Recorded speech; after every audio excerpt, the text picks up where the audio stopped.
This is the SML podcast.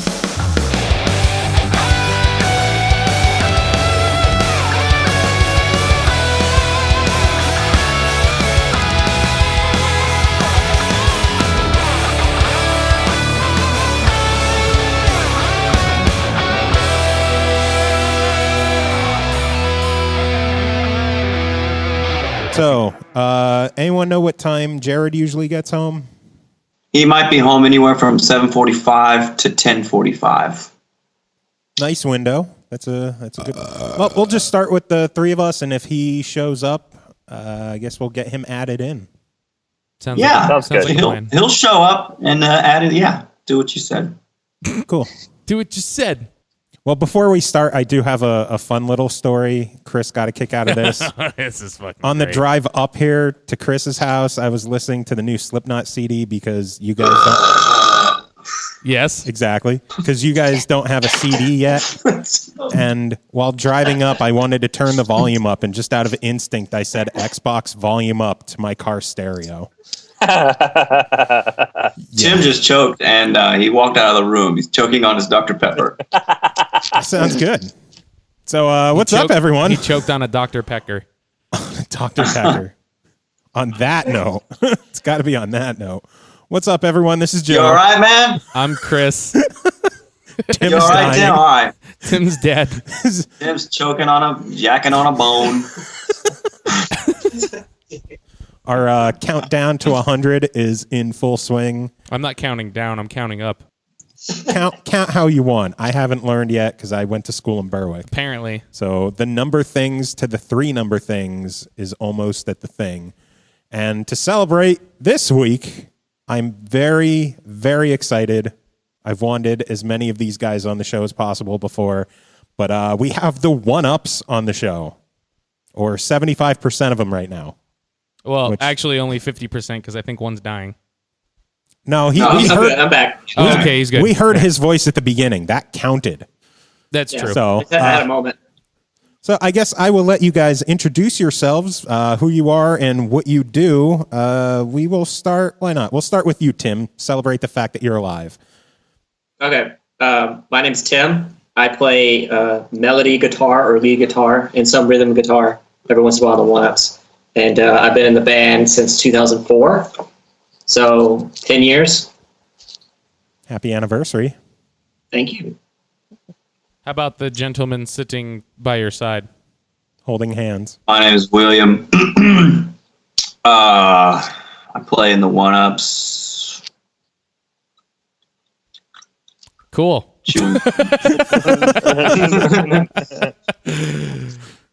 What do you do? Mostly argue with people and jerk off at night. Teach kids. Oh, in the band? Yes. Oh. Mostly argue with people, jerk off at night, and teach kids. What? I play guitar. Okay. I do some arranging. All right. I play guitar. Sometimes I play something else, some synthy weird shit. Sometimes I play the shaker. It's pretty neat.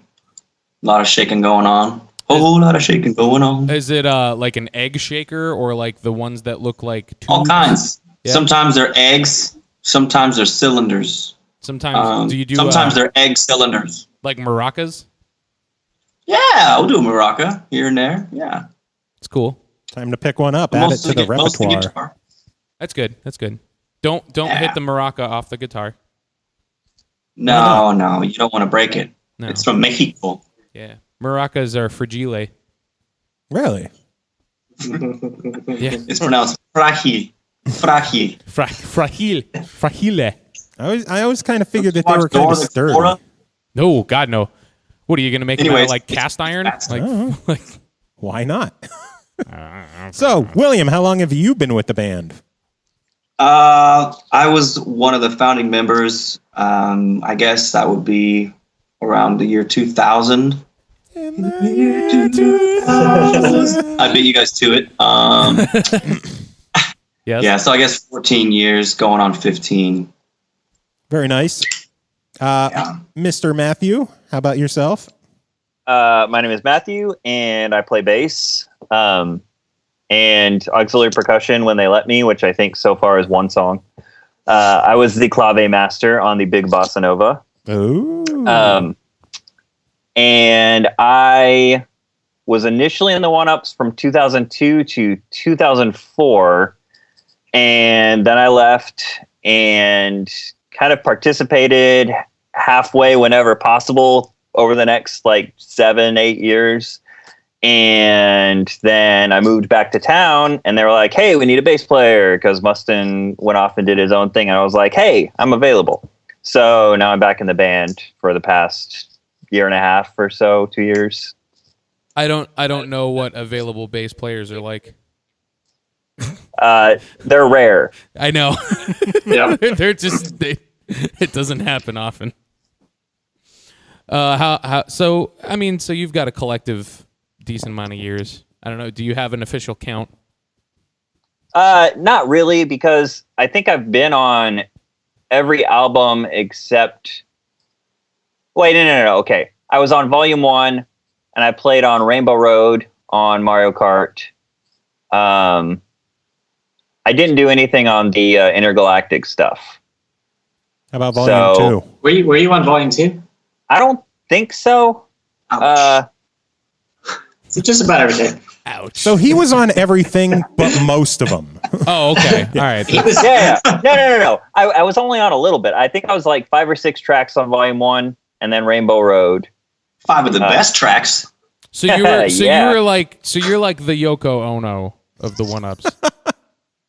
I don't know if that's an apt description or not, but I know that I don't like it. So You're welcome.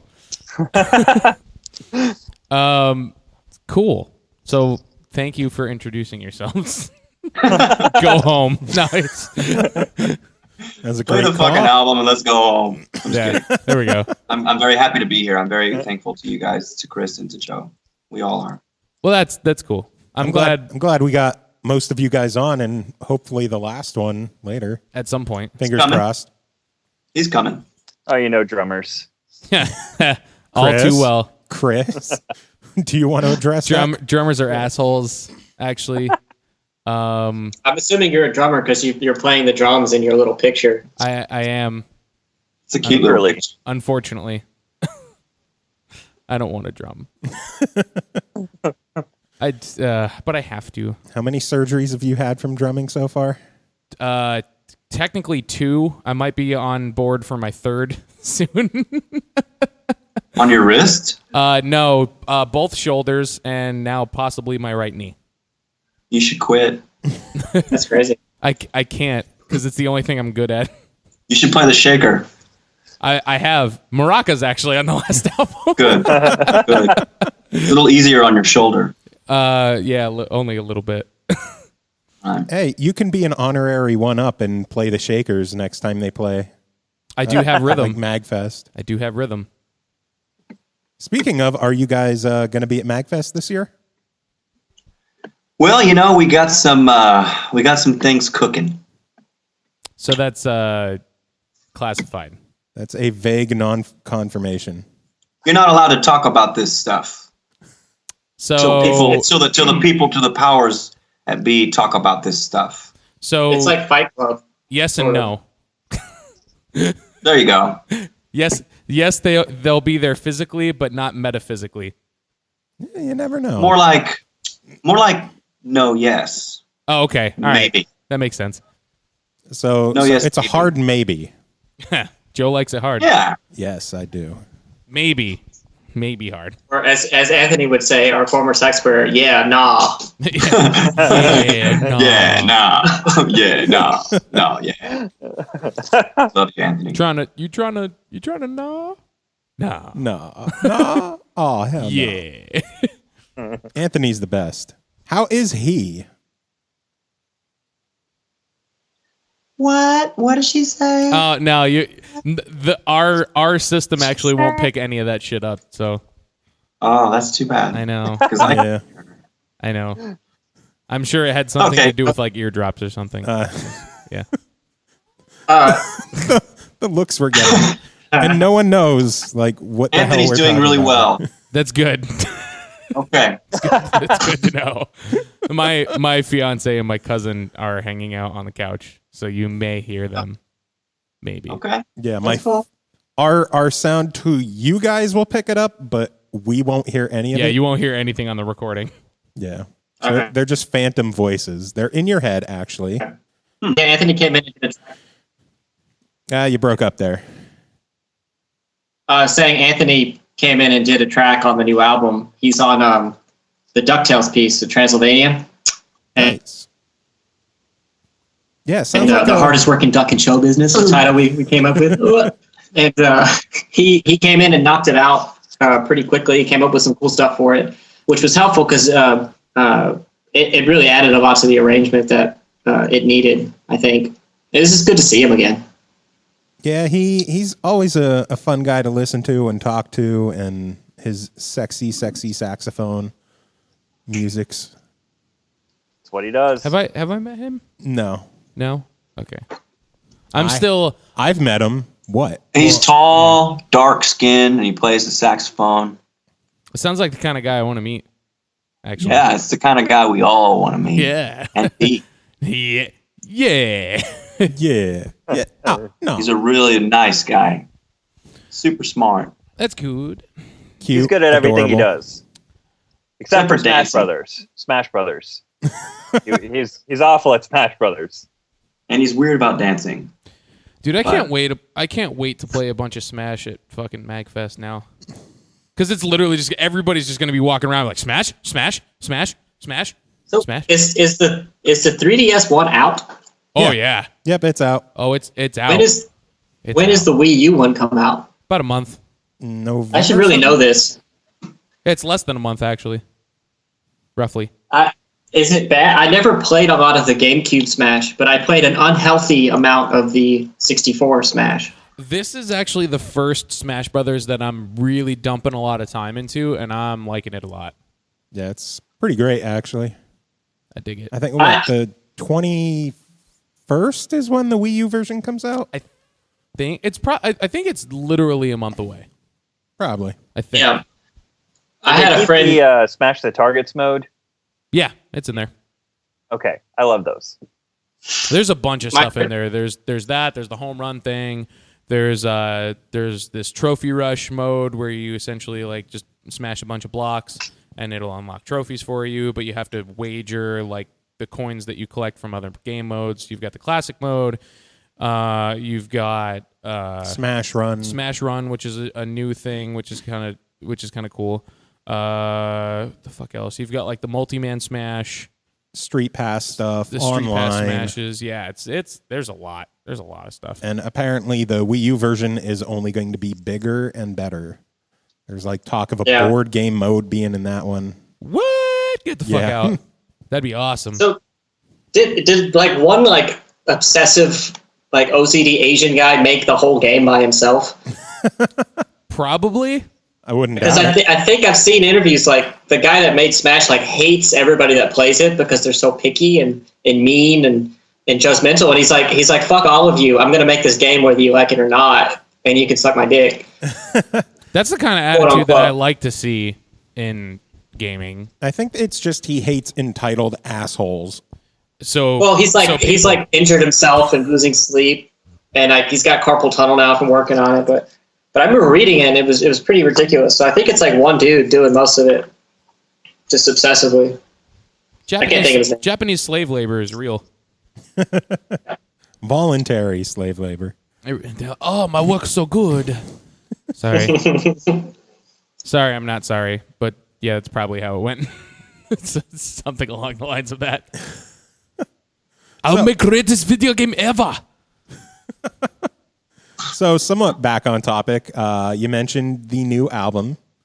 You guys just had a new album come out, last week it was? Wait, what new album? It's like We have a new album. That thing with songs on it? yeah. Oh, you mean that fucking... Oh, yeah. We played some songs, and then we put them on a 4-track, and we released them to the crowd. Did you really use a 4-track? Because that would be awesome. No. Like a really old, like shitty Tascam, like fucking like. I wish. Cassette I recorder. probably would have gone about it was a big old thing with a bunch of buttons on it. Did you guys actually like go into a studio, or did you guys like do the whole self-recording thing, or? We did a combination. We went to a big studio in our area called East Hall, and Chris Moore recorded us there. And then we also did some recording at Black Cat Studios. Christopher Lyons recorded there. And then we also did some recording at Tim Yarbrough Studios.org. And we did a couple of recordings there at his house on his little system. So we did a combination of to you on things. right now. Yeah. It was a good combo. Combo platter. Burgers and fries. All the way. That's the way to do it. So Yeah. I mean, so you guys are all in the actual same area. You're not like a super groupie kind of, like where one of those like one person lives across the country and then the other person lives across the country. No, it's not like Metroid Metal. Those guys like all live in different places. We're all in Fayetteville. Word. Although Moose lives in Little Rock now because he has to be a doctor. Dr. Dickhead, more like it. And our med school is in, like, our one good med school in the whole state is in Little Rock. Is it the only medical school in Little Rock? It's or in Arkansas? I mean, yeah, it's the only one. But it's like 2.5 hours away, so I head up on weekends for rehearsals and recordings now, so it's not a big deal. Sometimes. Word. Yeah, he'll be up here Sometimes you can. Sometimes this weekend, actually, he's going to be up here because we have some shows. It works out nice. Yeah. Very cool. I could definitely appreciate the bands that can physically get together and rehearse like a normal band would. Makes a huge difference on stage and in the studio. I can imagine. When it comes to just arranging the pieces, a band that plays together stays together and true. lays together. It's true. I mean, most of the time. Except for all the former OneUps members there have been over the years. Well, that's Well, what I was really going with that was what I was really trying to say is that the tightness of the group improves really well, and the arrangements become. This dog is licking my armpit. The arrangements become. That's how they are. Better. Because of that, okay, go ahead. Next. Well, I would assume that you can put a little bit more of a personal touch on it, because I know like I've done collaborations and stuff like that where I'm constantly like sending stuff back and forth, and I just feel a little bit like slightly more disconnected from it than being in the same room as the other person and just like bouncing ideas like really quickly off of each other.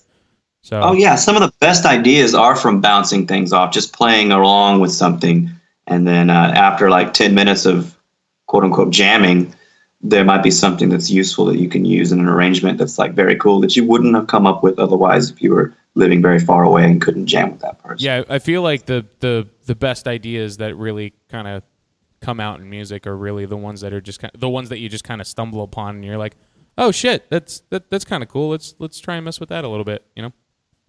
Exactly. I feel like on this album, I can think of like 3 sections specifically right now where they evolved because I brought in this idea that I thought was really awesome.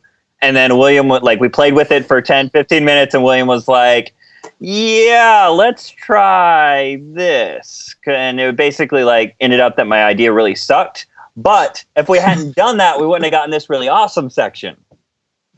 Would you say that's a good idea in your mind? No ideas suck. By the way, just going to clear that. None of the ideas suck. William doesn't honestly feel that way. I can see it in his face. Like his heart No. There are no sucky ideas. I'm in a different place now, spiritually. None of those ideas suck. They're just things that we could do differently. So, no, I can admit. I have sucky ideas. I can admit it. No, you don't. I actually don't agree with you. On your ideas, No, you're wrong. Your ideas are great. See, he told you. Your ideas are great. You're just an asshole. That's way different. Speaking of assholes, looks like Jared joined us. There's a Jared guy. What's up, bitches? Oh, God. He's I. What's Not yet. A little unnecessary. That was totally necessary. How's it going, guys? Necessary. Good. How are you? Dog. likes my armpit. I'm good. I actually am staring at the physical copies of our CD right now. Oh, so they finally came. Came all over your face. I'm so jealous. I am so jealous right now. I'll pay. You didn't tell them the donkey show story in Mexico, right? We're still No. Okay, good. That's gonna be for a different. That was our pact. Okay. All right, So, you can't say something. You can't say something like that and not explain. You can't see something like that and not. Not want to kill yourself. Yeah. I suppose. I mean, I don't know. I've never Speaking of seen wanting it to kill before, yourself, so I was Lavender Town is one that is a really nice one. I was really to make that excited to segue. see that on the CD because when I out of all the Pokemon songs that I've ever thought of like doing myself, like that was the one that I was like, oh, it's just so fucking creepy. Like it's. I just love that segue. Speaking of killing yourself. Well, yeah, you don't know the like some of the backstory. The Lavender Syndrome. I don't know anything about Pokemon. How many times have we gone over that? Dude, all right. So explain the important factor. Hold on. But before that, since Jared joined, we need him to introduce himself and talk about the Donkey Show. Well, I'm Jared. I play drums with the OneUps. I can't talk about the donkey show because we agreed never to talk about that again, let alone on any kind of recorded device. So it's okay. Nobody listens. But we can talk about the time that Jared pissed in the sink and Joe Cam's head was in it. Yes, we can talk about that. Okay, so Yeah. let's talk I mean, about it wasn't. let's talk Nah, about to that, be but fair, then make sure that we go his back head to wasn't- Lavender Town. His head wasn't in the sink; it was just next to it. It was on the sink. He was passing out, and it was basically kind of hovering over it, and your splatter splattered upon his face ever so gently. What? Splatterhouse. Like Splatterhouse. Like the last track. Which brings us to the last track, Splatterhouse. What was that from? Was that from a BitGen or what the hell That was was that in from? Snagfest. It was in Philadelphia. That was Piss Fest. Maybe it was like one of those VG Expo things, but yeah, got drunk, kind of way too drunk, ended up throwing up in a sink and passing out. Then Jared had a piss and someone was in the bathroom, so he used the sink. He's like, "Hey man, I'm gonna piss." I'm like, "Whatever." He's like, you don't want to move or anything? I'm like, "Dude, I'm tired." Just whatever. Well, see, it was all good. He gave me his blessing before I pissed on him. Well, that's true. He You didn't did just ask for randomly permission. piss on me. Yeah. Sort of christening But situation. I mean, he's not the one who just ambushes people with horrible things. The pissening. like William does. What are you talking about? Don't be throwing people under the bus. Oh no! If we Wait, what did I do? if we got to talk about me getting pissed on, pee splatter. Multiple people needed to use the bathroom in the hotel, and I was gonna grab a shower and use the bathroom before the day started. And William was like, "Oh, hold on, I gotta go first, man. I'll be real quick." 2 or 3 minutes later pass. He comes out. He's like, "All right, man, bathroom's all yours." Walk in there to a toilet with a mound of shit like popping out of the top. I don't understand how someone could physically do that. But yeah, that But was, I didn't attack. But I didn't attack you with that. It's not I like didn't he come up left to the you and, mound like, of shit shit on on you. your head.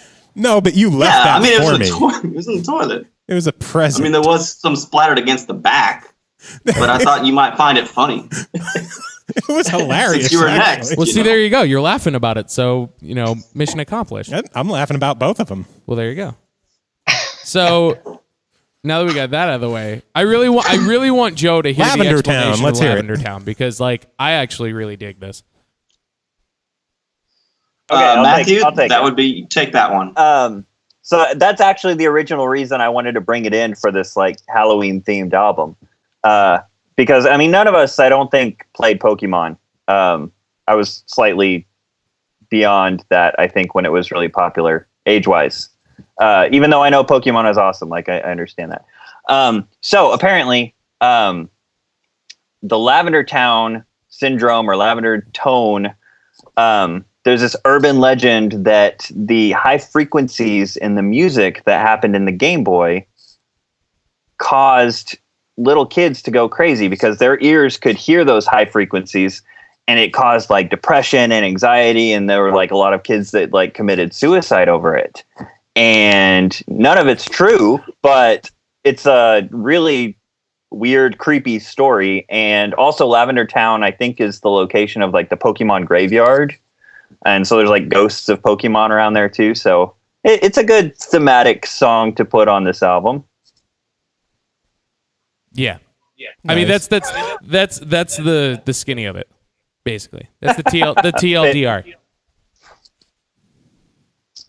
Bananas. But yeah, I remember even like when I was younger and I was playing the game and I got to that part, like I tried rushing through that portion of the game as much as possible because the song made me feel uneasy. Like, well, there you go. Like it was just like I'm not even bullshitting. I actually had to turn the game off on multiple occasions. Like I had to be a lot more. I had to pay attention to how long I was playing the game in that section of the game more because of the song. Because I would feel nauseous. Like pussy. Dude, I'm telling you, man. Young in person. Maybe you're you should become part of the urban legend. Dude, I don't know. Like I felt like that, and I didn't know anything about the whole story. And then, like later on, once I started like doing more research and stuff on it, and just finding out more about video games, I heard that, and I was like, dude, that's weird because that's kind of how I felt when I played it, and it was bad. So I mean, I feel that there's some legitimacy to the urban legend. I'm just saying. Was it Red and Blue? Is that in? Mm-hmm. So, yeah, the original. So I'm guessing it'll also show up in the new ones coming out. That's Ruby and Sapphire. Those came out after. Yeah, but weren't they just remakes of Red and Blue? Negative. Really? I don't believe so. I'm pretty sure Ruby. Now I'm not a huge Pokemon guy, but I'm pretty sure Ruby and Sapphire were essentially like the second gen Pokemon, but Pokemon Red and Blue were the first gen. I kind of figured with Red and Blue, Ruby, Sapphire. Yeah, no, I understand that.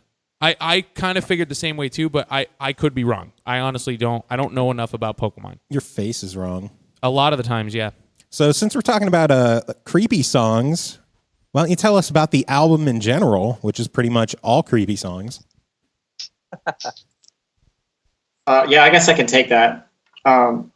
Basically, we decided that we wanted to do an album that was a compilation of all music from scary games and sort of horror-themed games in tandem with Halloween, because it was coming up on that time that they think the album would be done. So we started picking songs that we liked from games that were scary, some of which we've never played. I've never played A Nightmare on Elm Street. I never played Resident Evil Outbreak, even though I played all the other Resident Evils like crazy. I don't think I had online capabilities for that one. It just kind of fell under the radar for me. So stuff like that. I never played Pokemon, but we really liked the music. And so everybody just kind of picked what we wanted to do and what we wanted to hear. Like it was literally just pulling stuff on YouTube, and sometimes we would just really love it. Like I think Matthew showed us the Nightmare on Elm Street thing, and I love that arrangement. Like whoever composed that is great. There's a lot of good songs that it was David Wise. Tough to call. Yeah. We had to turn some down. And I always wanted to do a proper studio recording of Diablo, because we sort of hodgepodge threw that together for Seattle for PAX 08 because they had just announced Diablo 3. And I thought it would be cool to do a cover of that song, because I think Matthew and I, between the two of us, have played enough Diablo than like thousands of hours of it, just an unhealthy amount, like 40 years worth of Diablo between the two of us. You're talking to Chris right now. Yeah, no, that Diablo I'm clumped right in there with you. I still go back to Diablo 2 every once in a while. Oh yeah. I just go back to it. Even after Diablo 3, I'll just go roll a new character and start over. Yep. No, I've dumped more than my share of hours into Diablo. I don't even want to admit to how much time I've spent in that game. And after very long time of Chris pressuring me, the hooks of Diablo 3 have finally taken hold of me with the Xbox One version. So Yeah, I saw you in Wincheshire. yeah, I was so excited about that. First time I ever got to win. Did you do the cow? Like, did you make the staff, or was it just one of the rift? I'm sure he probably just It was stumbled just a into it. rift. Yeah. Yeah. Okay. I'll show Yeah, you. it was, I'll show you. Once I get an Xbox One and I get Diablo, I'm going to show you so much more about that game that you didn't even know existed. Nice. I Is don't it know what's clicking. Yeah, I don't know why. Who is clicking? Yeah. Seems like it's you. I don't know why. Is it just when I talk? I don't know. No, the connection might have been just wonky. Goddamn microphones. I know. But yeah, I wish you I don't guys hear had Xbox Ones so we could play The Burbler together. But you got to get a computer. Your PC Master Race. Nope. He's Nope. he's Although I will say I'm jealous of the console version because you can roll out of attacks. right. And it's so much easier to play. right. Not to mention the fact that I primarily play hardcore. So Yeah. the fact that like I wouldn't have to worry about server issues Yeah, is absolutely. kind of awesome. So that's why I've put more than enough time in the PC version, but when I do get an Xbox One, I will get it and I will play it more. Just so that I can you can play offline on the console versions, I'm assuming? Yep. Yep. Oh, that's so Face, nice. Console Master Race, motherfucker. That's fine. That's fine. That's fine. But I also got to play it like a year before you. Eh, A year and some change. technically not, because I do have the PC version. Yeah, you just never play it. Yeah, I got to Act 3, and then I'm like, you know what? I hate playing games on PC. I think I'm done. He doesn't like PC. Yeah, and they're all good for different reasons. It is annoying when I see consoles like purposely or PC versions purposely hinder the version, so it'll be in line with the consoles because the consoles may not be able to play them. Yeah, that's a little strange to me. But it is nice to know that you're going to put a game in and it's going to play, and you're not going to have to download some patch and fix it, because they're trying to make it work on a bunch of different types of hardware. Yeah. So they're a good add to both. The thing that's actually really surprising too is the fact that they've already supported the console version up to 2.1. Yeah. Oh yeah. It seems like it's up to date now. If you're doing greater riffs and stuff. Yep. I haven't gotten a greater That's riff awesome. yet, but hoping soon. Yeah, no, my friend Steven and I, we blew through the whole campaign in like the course of an evening when 3 came out. And then me, my friend Steven, my friend Alex, and my friend Nicholas, and we all grew up playing games together. We blew through Reaper of Souls together over Ventrilo and just in a group of 4. It was awesome. It's like 4 a.m. or something crazy when we got done. Did you guys do did you do seasons at all or no? No. We haven't. None of us have played it in like a month or 2. I don't think that they didn't have the seasons when we were doing that. We weren't doing any PvP rather. I'm technically ranked on the hardcore ladder for Diablo 3. Nice. Aren't you fucking special? Yeah, I've never had a computer. I've never had a nice enough computer to do hardcore. When I played Diablo 2 and I would get to Baal, like the Act 2 boss, it would take like 45 seconds to a minute for my computer to load. So I'd usually show up dead in the area. So I had to level up so high to where I could get in there and actually survive long enough for my computer to load to fight them. Yep. Damn. Yep. That's how Diablo goes. That's just how the game works. Yep. I mean, that's why I'm very careful when I play hardcore on PC, because there's not as many issues in 3 playing hardcore as there was in 2, because I lost so many characters in 2, and in 3 I think I've only lost like 3 or 4, but that's also because I was power leveling them by myself. So yeah. Well, one thing nice about the consoles is you never had an auction house to deal with. True. And if you're playing hardcore, you never had it really anyway on the Well, I guess they had a hardcore auction house, but it wasn't as full. Yeah, but it I feel like the wasn't auction as house kind of broke the game for the PC players, which is why they ultimately took it out. Yeah. Well, I'm thankful that the auction house existed just because that's what paid for my version of the expansion. I sold items on the auction house so that I can get the expansion. So I think my friend Alex did the same thing. it was so simple because everybody was buying gems like fucking crazy, and I'm like, these are gonna be worthless. Oh yeah. Steven did that too. He was selling all the highest tier gems. Yep. Which were immediately worthless like 10 seconds into the new campaign. Yep. I knew it. I fucking knew it was gonna happen. Everybody's like, I need to buy gems, and I'm like, you dumb shits. Yeah. Stupid assholes. Thanks for the $80. Yeah, exactly. Was good. But yeah, so what other songs are on the album? Yeah, so I could talk about Diablo all day. Let me get the track list because I'm the worst. I don't even remember what's on the album. I wanted to interject just for a second. We were working on songs for a Volume 3 album. What? What? That was Lucio. Sorry, Lucio. And this sort of took a back seat because we had this possible show that was going to be in Monterrey, Mexico, and it was for Halloween. And so whenever I was talking to our contact in Mexico, in Halloween, I said in Halloween land, in El Dia de los Muertos, I was like, hey, what if we do an album and debut it, on stage? And he's be like, the fans would really like that very much. They really would. And I said, cool. So then we took the Volume 3 songs we had and sort of put them on hold. And then we started doing on these, searching for all these songs to do.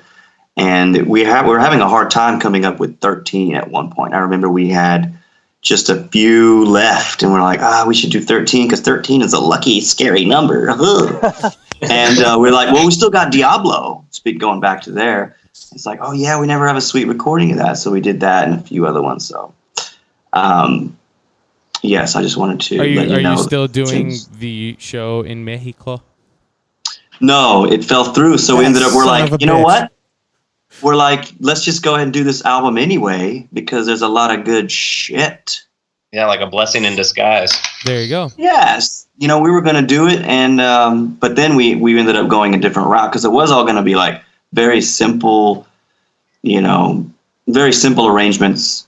Yeah. And then whenever the gig fell through, we started coming up with more ideas about having all these guests, 7 of them, in fact, be on all these different songs. And then the arrangements became way more complex and way more beautiful.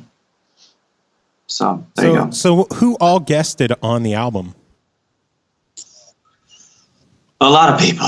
We got Adams Collins on the vibraphone.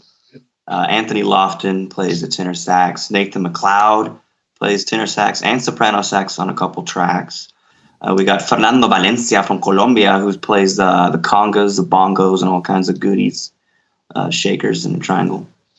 We got Hannah Baxter, who played the Fender Rhodes on one of the coolest tracks on there, in my opinion. We have Ryan Cockerham play violin on 2 tracks, and then Garrett motherfucking Jones, who you guys remember, playing the bass on one of the songs, the upright bass. I think that's all. That was 7. I got 7 too.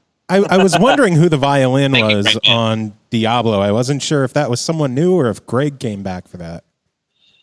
Greg sort of, we just sort of, he moved. They actually have him like buried in the backyard. Yeah. But that is a Cannibal Corpse song. I love that song, Buried in the Backyard. It sounds like this.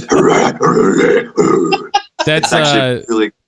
that's actually like right up my alley. I played in a lot. I played in a lot of death metal bands. A lot. Dude, Cannibal Corpse is great. Do you know that song, Buried in the Backyard? It's a good one. My personal favorite is Skull Full of Maggots. Oh, that's a good one too. I also like I Come Blood. Yeah, that's my second. I Come Blood, Hammer Smashed Face. That's a classic. That was the one on Ace Ventura. Yeah. Have you seen the bonus features where he gets up and actually sings the song with them because he actually is. Yeah, I did see that.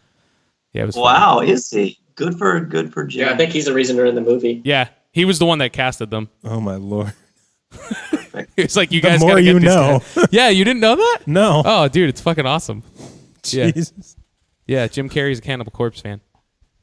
Damn. So now you guys have to do the Bowser theme from Super Mario Kart album at MagFest, and Chris could do vocals. Good. We are a jazz band. We will kill you.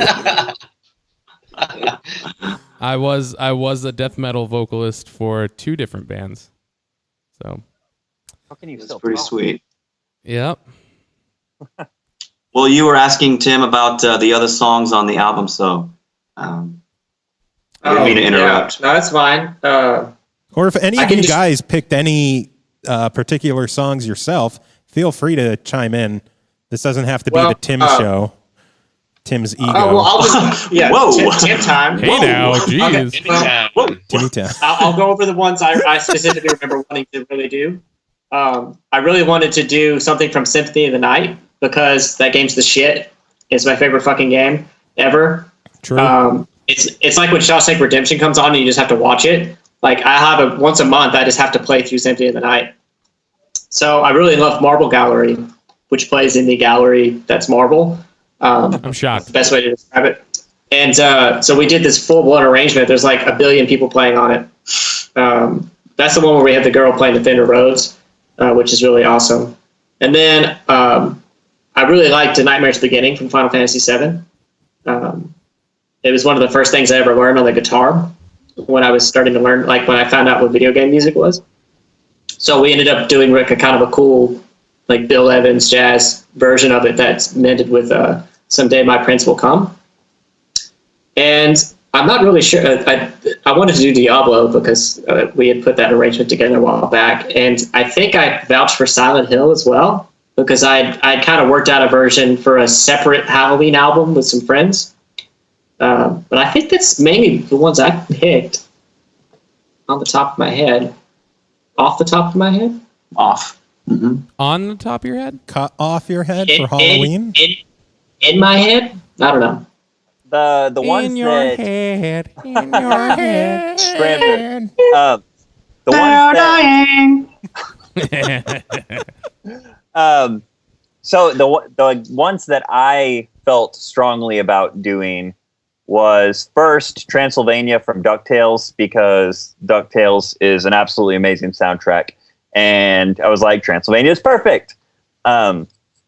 So I came in with a few ideas, and that was one where, again, like I threw out an idea, and then William was like, let's try this. And then he made it better, of course. And I really like how that one ended up. I brought in the Splatterhouse tune. We decided that we wanted to do something from Splatterhouse, but like there's a lot of games and a lot of soundtracks. I think I was the one who finally came and was like, okay, we're going to do this and we're going to do like power ballad. And that mashup is amazing, by the way. I love Splatterhouse. So I was glad to see that on there. The first time I heard that song, I was like, blood splattered road. I wonder what that's about. And I listened to it, and then I just lost my shit. Yeah. That's so good. And it's funny because we didn't really set out with that in mind. We were playing it and they were like, oh, like it just happened completely naturally. It wasn't any of us kind of forcing it. It was just like, oh, this is perfect. Yeah. So that was a lot of fun. Lavender Town we already talked about because I really liked the urban legend side of that. So I would say those were like the 3 ones that I really pushed for. You also brought, if you don't mind me interrupting, you brought Demonic Rainforest into it. Oh yeah, Mad Forest from Castlevania 3. I really liked the idea of turning that into a nice upbeat samba, which is not really something that's in the OneUps catalog. Some of the Super Mario Kart stuff falls into that, and some of the stuff from Volume 1. But this is the first one that I feel like we actually did a straight up samba. So I had a lot of fun thinking of ideas with that. Nice. Jared? I mean, I don't know if I picked very many, but I will tell you what my favorite ones were, because like when we first started recording, or at least even like practicing and talking about the songs, they had all these ideas for vibes and violin, and it was really cool on the day that those guests came in and recorded it. Just like, because Adams, every take he did was like brilliant on the vibes. So we got to hear the song like 7 or 8 times of just like these amazing takes. I don't know.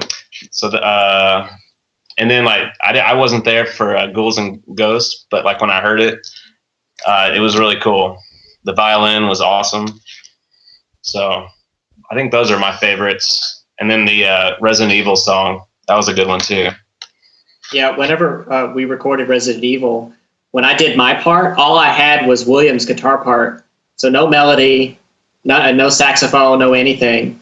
And I play a very low-tuned guitar on that. It's the guitar that's tuned a whole step down, which is like heavy metal tuning. It's a drop C. And but on a clean sound, so it really fit because there's no bass on that track. So I just played a super low-tuned guitar. So it was really exciting for me to hear the final version with the saxophone and with the melody. And just the kind of general vibe of it, because when I was recording it, I didn't really know the song and I didn't really know what it was going to turn out to be.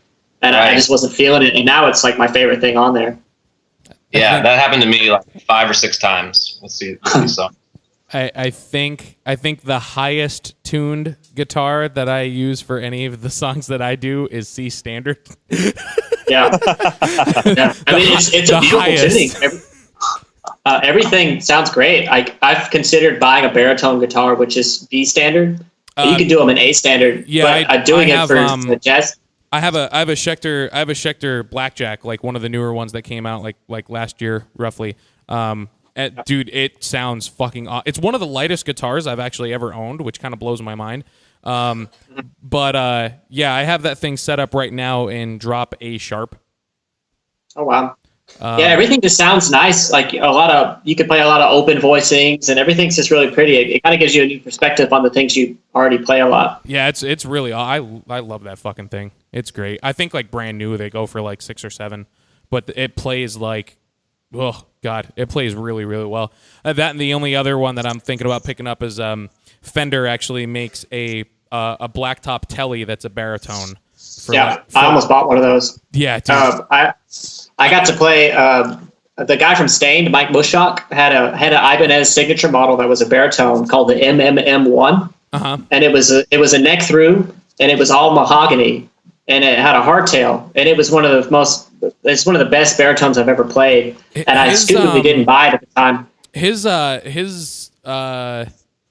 Paul Reed Smith. Yeah, his PRS guitar. Yeah. My guitar player in one of the original projects that I'm in, he has one, and I love playing that fucking thing. That actually plays great. Really well. I mean, I think I was the only guy on planet Earth that was playing jazz on it, but it's worked really well for it. Well, that's the whole reason why I want to pick up the blacktop one is because it still has like in the 2nd and 4th pickup position, and it still has like that real twangy Telecaster sound, which like the Schecter, it's pretty much like Mr. Metal Machine all the time, and I kind of wanted to have that freedom of that tuning, but still have like more voicings and more kind of things going on with it. So I'll probably end up picking one up. But yeah, you totally should. They're like $500, I think, is the regular price on them, like without any coupons or shit. So. Yeah, totally. Sounds about right. You should totally get one. Guitar Talk with Chris and Tim is brought to you. Sorry about that, dude. I just get really excited talking about that guitar because like that's like one of the highest things on my list right now to pick up. So yeah. Well, I think we've talked about just about every track on the album. We haven't put a whole lot of mention onto the Labyrinth cover from The Legend of Zelda. I wanted to talk about some of these tracks for just a moment. Go for it, William. It's all yours. They're all so awesome, dude. And the way that people brought all these in, and the way we worked on them was so sweet. For instance, even that first one when Tim was doing a lot of the Silent Hill stuff, that was originally supposed to be, again, a lot of this has to do with that whole Mexico trip that didn't happen. The Akira Yamaoka was supposed to play that melody live. Holy and then we were going to have Tim learn it anyway, and have him record it. Have Tim record it because we thought maybe a creator couldn't do it, which he ended up not being able to. And had we gone to that show, he would have played that melody for us. So whenever we were talking about these Halloween themed video game tunes, we were trying to go for a lot of classics. Like we thought Silent Hill definitely, Castlevania definitely, Resident Evil definitely, which was hard to come up with a track for that. Ghouls and Ghosts, and the guy that our Mexico contact actually mentioned Splatterhouse. So whenever we were trying a long time to get a tune, we couldn't come up with something because there was all these weird tunes, and we listened for a really long fucking time until, yes, Matthew did decide. He's like, I want to do this one. And it was the gayest yet the most awesome one that we could have, and it sounds perfect. So it is, and the name of the song is called "This Is Happy End?" ? Isn't that correct, Matthew? Yep, that's the name in the game. Yeah, "This Is Happy End?" ? So it's supposed to be an ending song anyway, which is why it's our ending song for this as well. This is Happy End? In the game, what happens is like you kill the final boss, it's some sort of mutant monster. And then once you kill it, it turns into your girlfriend. And so you killed your girlfriend, and that's the final boss. And so the credits play, and there's like this house and a grave in the background, and then that song is playing. It's really just like kind of somber and weird. That sounds about right for a Splatterhouse game. Spoiler alert, dick. Well, listen. The game's been out like 25 years, so... Yeah. Touché. Fun fact, the song is actually older than A Kiss from a Rose by Seal. So we have a feeling that Seal probably played this game a lot before he wrote that song. Seal likes to steal. Oh my God. I wanted to, there was another thing I wanted to say real quick. Whenever you listen to this album, one of the goals that we had in mind really was to have a variety of different sort of jazz things going on. For instance, when you hear, there's a lot of Latin tunes. Again, a lot of that had to do with this Mexico thing, like track 12, Zombies Ate by Neighbors. I definitely wanted to have a song in there from that game because that fucking game's great. And that's sort of done in a bachata style. His Matthew's Demonic Rainforest, like you said, is in a samba. Even Vampire Roadshow has like Afro-Cuban stuff going on in there. So there's a lot of different sort of jazz things going on. Ghouls and Ghosts was partially inspired. Whenever I arranged that at my house, I was also thinking about how the first volume we did had a track arranged by Tim from Super Mario Sunshine that was a gypsy jazz thing. Because that was a hit, I was thinking that it would be cool to put a gypsy jazz song on this one as well, which is why that one kind of stands a little bit away from some of these other ones, but also fits really well in the whole jazz theme. And of course, whenever Matthew wanted a jazz waltz, you got to have a jazz waltz if you're going to have a jazz, album. The Someday My Vince Will Come work perfectly for that. And then, of course, you have a bossa, and I decided to do a bossa with the Resident Evil Outbreak because I guess there wasn't any other bossa on there.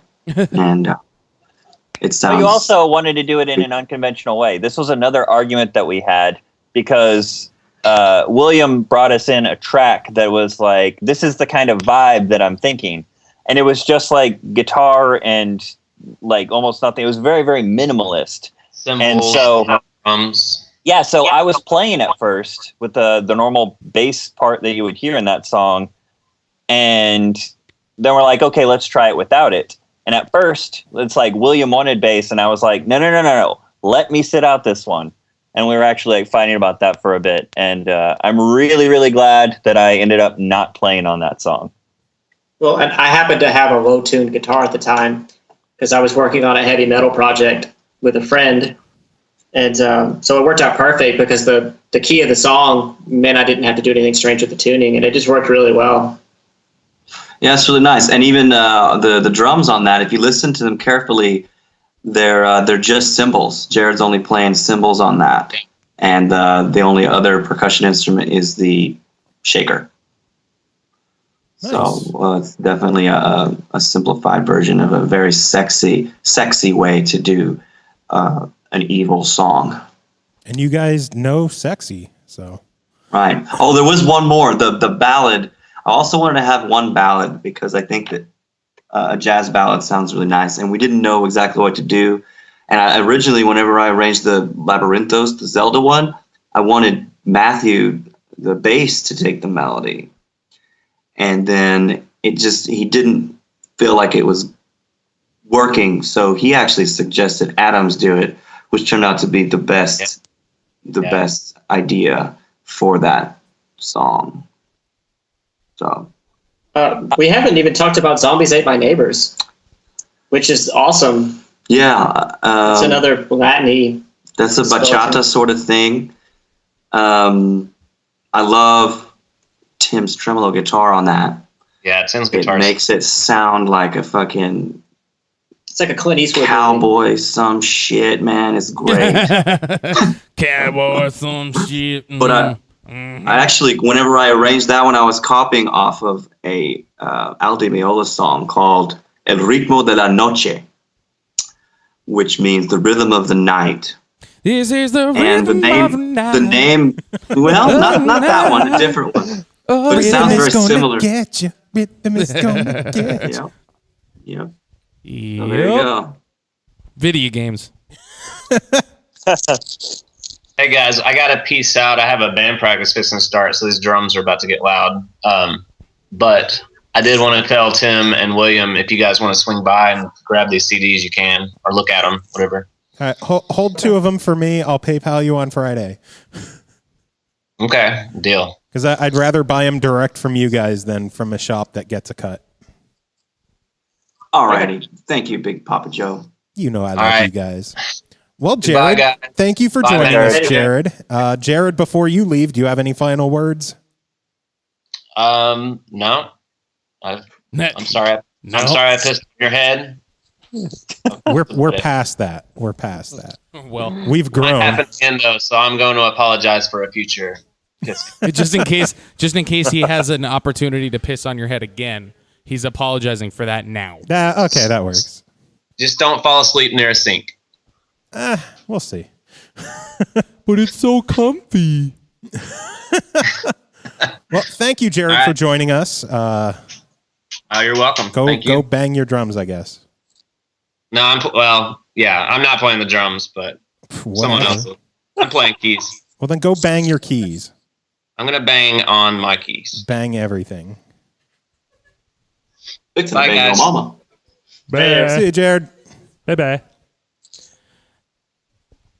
He's gone. All right, now that son of a bitch is gone. Oh, come on. I did want to ask. I did want to ask. What? I have a story about that same evening, real quick. Okay, go for it. So that same night about the sink, I woke up that morning and I was covered in Pringles. I was so glad Pringles. You said Pringles. Yeah. Don't worry, it doesn't get that weird. But anyways, I was covered in Pringles and like Pringle grease, and I basically rolled around in my sleep and destroyed all of Jared's Pringles. And so I woke up and he was super pissed at me. He's like, "Why'd you destroy all my Pringles? I was hungry, dude."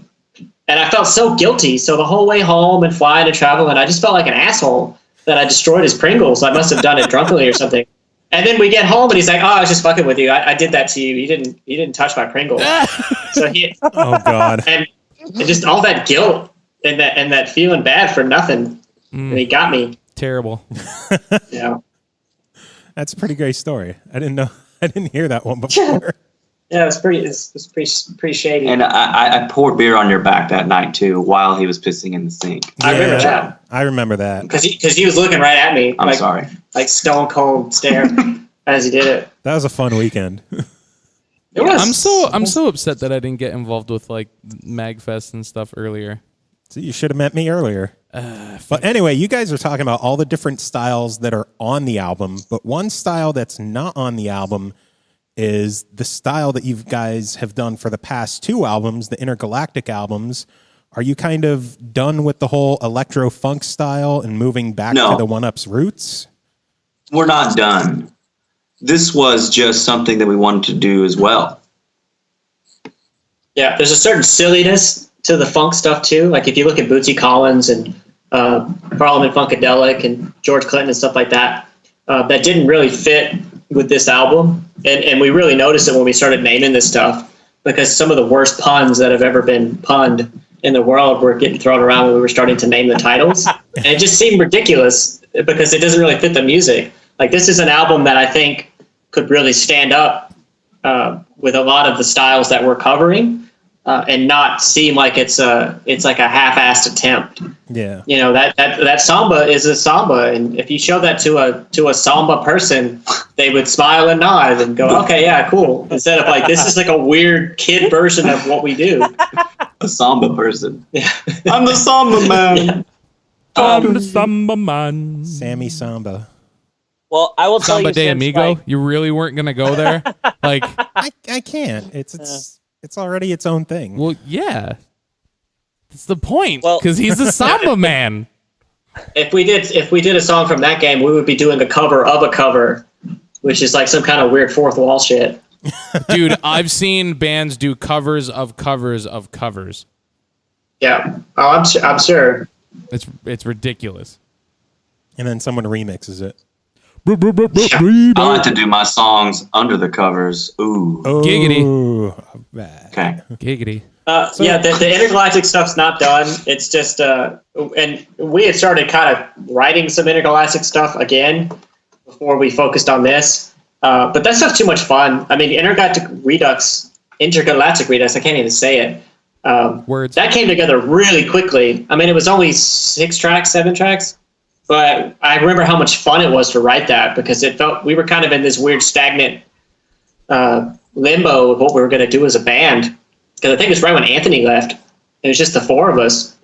So we really stepped it up and put Mustin on the synth bass, and all this cool stuff started happening.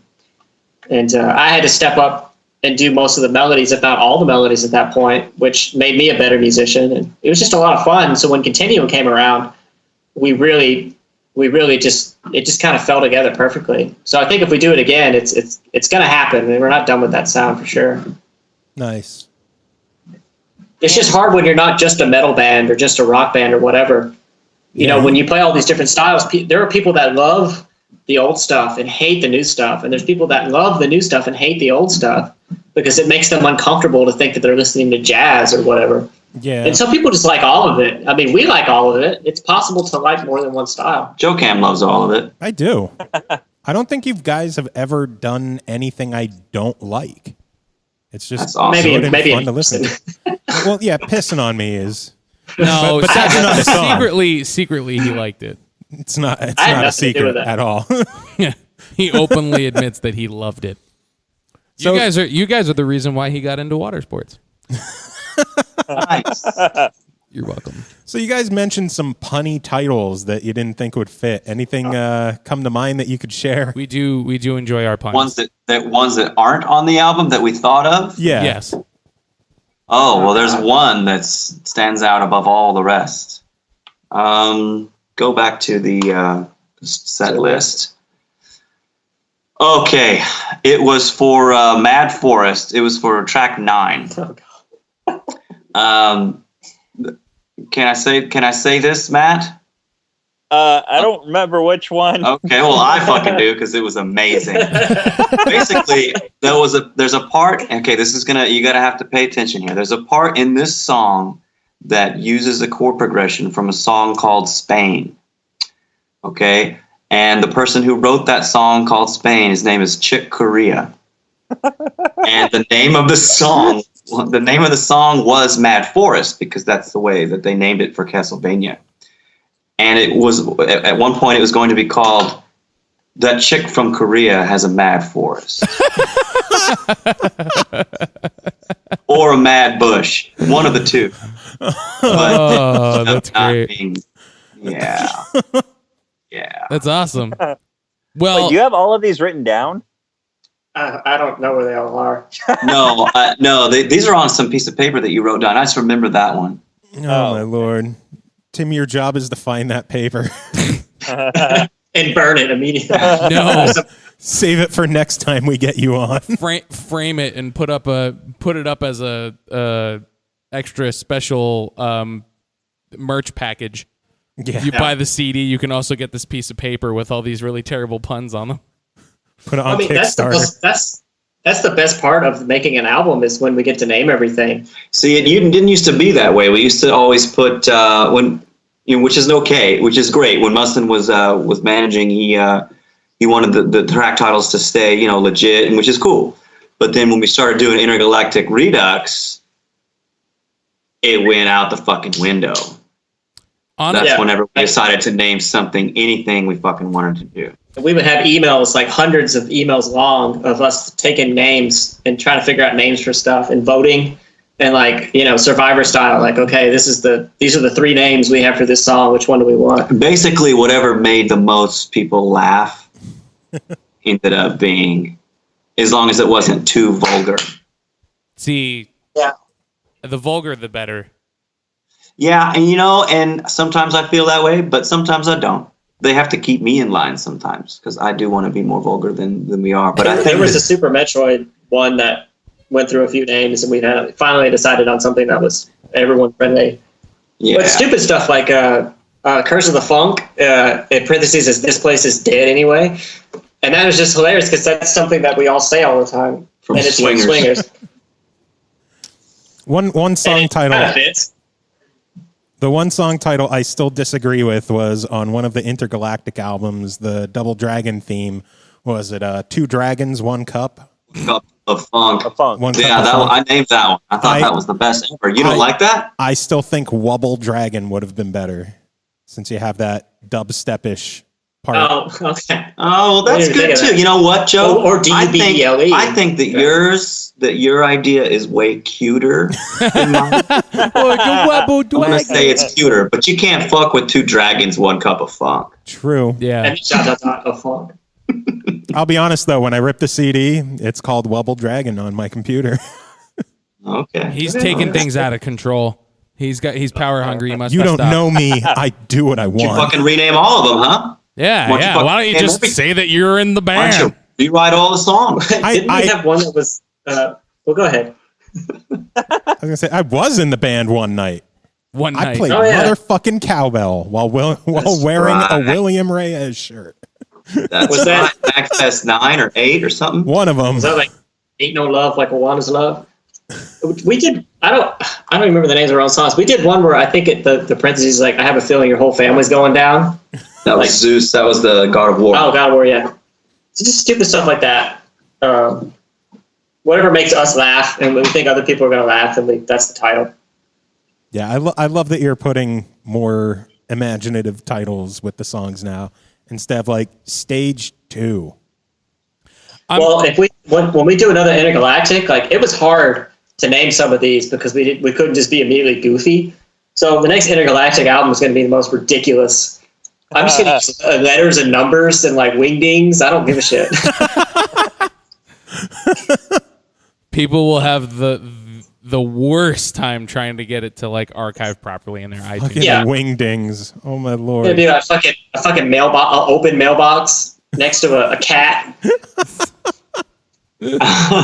Next to a It's shoe. Thundercats. Come on. Yeah, it's going to be the best song on the album. Oh my god. What's the name of the song? Mailbox Cat. Cat box. Yeah. Really? Mailbox Cat? Hey, that's what it says. Yeah. That's I'm sure track- Mailbox Cat will be some indie game that comes out on Kickstarter. It makes like $400,000. Something crazy like that. All right, Joe, get working on it. I don't know how to tell Kunal and Tim to do it. Just tell Kunal. I don't know. Yeah, Game. we'll just tell Kunal. Just tell Kunal. So, are there any songs that you guys were hoping to get on this album that kind of got voted out, or songs you wish made it? I was trying my hardest to get Skullman from Mega Man 4 to work, but I just completely exhausted myself trying to make it work. Didn't try hard enough, Moose. I'm not saying I'm like done, but it just, with the vibe that we were doing so far, I just could not make it work.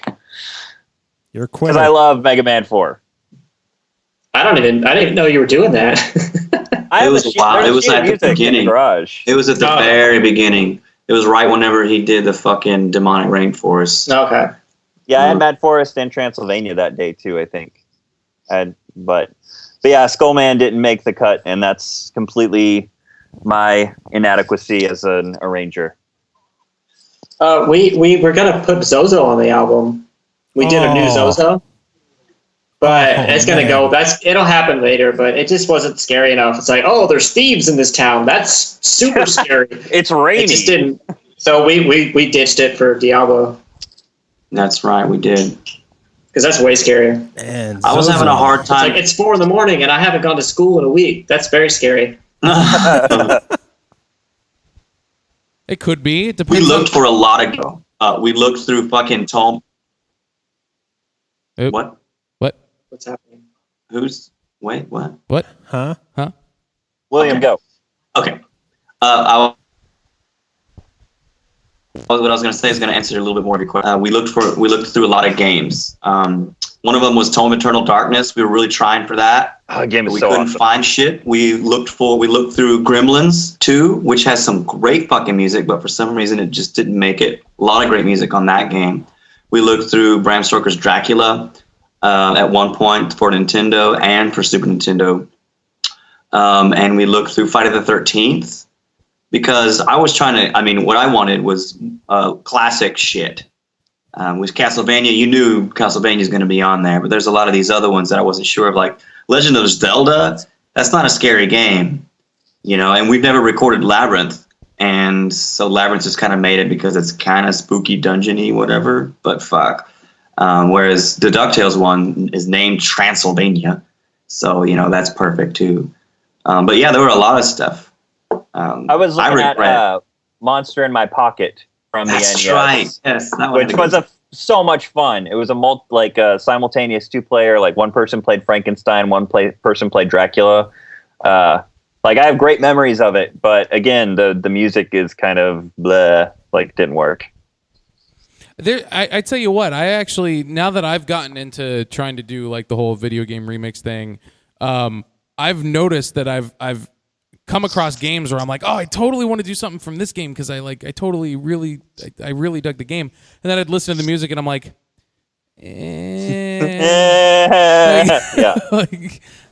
there's better stuff out there. You still got to do your Ronald McDonald Adventure dude, song. I can't fucking wait to do that. That's actually the next one that I'm working on because I just finished the Blades of Steel one, and then I did the Metal Gear from the MSX or whatever, or the GSX or whatever fucking old system that was. I think it's MSX, I think. Something like I forget. The one that Tim played through because it was stuck in my head all the fucking time. So I was just like, oh, might as well do that one anyway. So I got that one. I got the Blades of Steel. I got the Battletoads one. Next one, fucking Ronald McDonald Treasure Island. That's what it was, Treasure Island. I don't think I ever played that. Dude, it's a treasure game. Wait, so that's not MC Kids. There's another McDonald's game. Yeah. No, it's technically on the Genesis and the Super Nintendo, but the Genesis one, I like the Genesis chipset more for music. I don't like. Yeah, it's a little skankier. I like it. Yeah. So, That whore. dude, please do yourself a favor. Play that game. You will not be disappointed. I never thought I would say that, but that game is the fucking Repeat the shit. name, just in case people missed it. McDonald's Treasure Island. Well, I would say the tie-in games aren't always bad. They made a Cool Spot game, Yep. and I remember that being a lot of fun. That game was. That could just be nostalgia, But dude, I'm telling. It Well, was fun. but like I said, it's a treasure game. It's the same company that did fucking Gunstar Heroes. It's good. I couldn't believe that it was as awesome as it was. Dude, when and he the played music, it. every song in that game is solid. I fucking love every song in that game. That's how I feel about DuckTales. I do. I played. I think I played DuckTales for the first time at MagFest Probably. last year. Yeah, because it was in the Lumberjack Lounge. You had the remastered edition on your Xbox. Yep. And I played that for the first time. Good times. But yeah, McDonald Treasure Island. I'm gonna do a mashup of the two because there's a boss battle theme that you have for all the the smaller bosses in the game, and then one for the final boss. I'm gonna do a mashup of both of them. So, yeah, I can't wait because those boss themes are fucking baller. They're so good. They're so fucking good. I like before we like actually end the Skype call, I'm gonna find it and send it to you guys just so you could hear it, so you know I'm not like fucking with you. I did. Go ahead. I was going to say one song I think would have worked really well for the Halloween album because I'm such a whore for the game is Tainted Lovers from Guitar Man. What level is that? The one with Gregorio. You're in the church. It's like the heavy industrial. Oh, it's like the classical shit. I love that song. I've been wanting to do Flying Into Your Heart or whatever it's called forever. Is that the UFO one? That's the second stage because there's an English version that only was out on the demo. Because in the game it's Japanese or whatever the fuck. The English version is in the PSP. It was on the PSP? Yeah. Guitar Man Lives. That's the. Well, I think before that you could only find it on the demo or something. I love that game, and I always was the one that fought to play Guitar Man. It shows because we all love it. You weren't the only one. I love that game, man. Jared thinks it's silly. He likes it, but it's like this is the corniest song ever. We played that fucking song for bitches before. Yeah, like me, bitches. Yeah, Joe Camp. Yeah, we played it at his wedding. Yeah. Yeah, that was Ashley and I, our first dance at the wedding was Legendary theme. Fight. Yes. So I'm a bitch. Bitches. For wanting that. Well, not yet. Well, I've never played the game really, but one time I ordered like a sandwich and the delivery guy brought it to my door and he's like, "Hey, you're in the OneUps, right?" And which I don't know how anybody would know that, but I guess it's a small town. And I said, "Yeah." And he's like, "Hey, you guys should do something for Pictionary for the Nintendo." What? And I said, "What? What the fuck is Pictionary for the Nintendo?" Like, and he's like, "Yeah, like, do you have internet here? Like, can we get on YouTube?" So I invite this guy in my house. He's probably gonna murder me. And so we sit down at my computer, and no, obviously not. With a spear? I mean, he rubbed my back uncomfortably, but that's another story. With the sleeve of pepperoni. Anyways, yeah, I didn't tip him. But anyway, so we look up fucking Pictionary. Yes. Just so we look up Pictionary. It is the funkiest soundtrack I've ever heard. Everyone knows who Tim Fallon is. He's done a lot of soundtracks, and he did Silver Surfer, and I think he did Lemmings or something. I don't know. He's done a bunch of stuff. It's really good. So we listen, and there's only like 5 or 6 songs, but they're all amazing. So if you have time, go listen to the Pictionary soundtrack from the NES. I will, actually. But only while you're getting molested by a pizza delivery man. Well, see, we don't really get pizza delivered, so that becomes a problem. No, the pizza delivery guy is the one that saw my consoles and wanted to hang out sometime because he was new in town. Nice. This was the Jimmy John's guy, so there's a difference. We don't have Jimmy John's here. I don't even know what that is. You don't have diarrhea there either. Don't worry. We're gonna get it because we're getting the fucking Moe's. A what? A Moe's. It's a fucking burrito place. No, I don't know. We're gonna poop a lot, like a lot, and we're getting a fucking. I think we're getting the Chipotle. Great. That's when you're gonna start. That's burning hot poop. Yeah. So yeah, we're gonna poop everywhere. I just want Hardee's. Can we please get a fucking Hardee's up here? We had one years and years and years and years ago when they were going into bankruptcy and before they were bought out by Carl's Jr. We go to Hardee's at least twice a year. Uh-huh. If not 3 times, because you hit it on the way back too sometimes. That's not enough. That's totally enough. Nope. It is. You don't know me. I do what I want. You want to know how many times I've had Chipotle? Too many? Once. Too many. I was right. Once. So, video games. Video games. So there's one thing that we do towards the end of each episode, and this is our last topic for the evening. Pretty much. We're not even going to cover any news. Nah, probably not. Oh, wait. Drive Club. Still can't get it. Yep. That's all. I even went to Kmart, and I was like, I wonder if they have it to just buy. They didn't have it. No. So we'll start Club. with Matthew. What are you playing? What am I playing? What are you playing? Right now, Hearthstone is probably the only sort of like thing I actively go back to a lot. I'm pretty busy with school, so I don't get a lot of time to do as much gaming as I really, really want to. Like, I'm missing out on everything, and I'm really disappointed that I'm not going to get Smash like I want. But the other one that I recently played, which was actually pretty fun, was Long Live the Queen. I picked it up off Steam. You play a little scenario of, everybody's trying to kill you and you're trying to make it to coronation. I don't know if anybody has played this game. It's probably but I'm interested. I've got some Steam credit. It had some good reviews, and I was like, hey, I've not done something like this. Let's give it a try. I enjoyed it. It was fun. What's the average market value? I don't even remember. Price? Something maybe? I'm sorry. That's okay. I don't remember. You're useless. I know.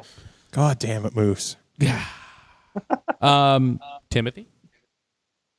I just got the new Borderlands, the pre-sequel. Yeah. So I've been playing a ton of that.